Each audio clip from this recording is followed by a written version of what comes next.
ఇనుపరెక్కల డేగ విసిరిన పంజాకు కోడి పిల్లై చిక్కి కొట్టుకుంటున్నారు.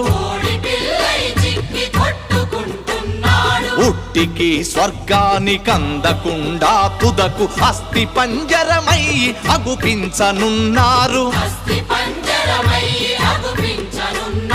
కదిలే విశ్వము తన కనుసన్నలో నడువ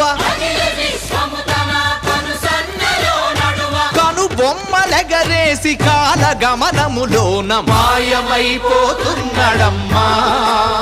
మనిషన్నవాడు. మచ్చుకైనా లేడు చూడు మానవత్వం ఉన్నవాడు.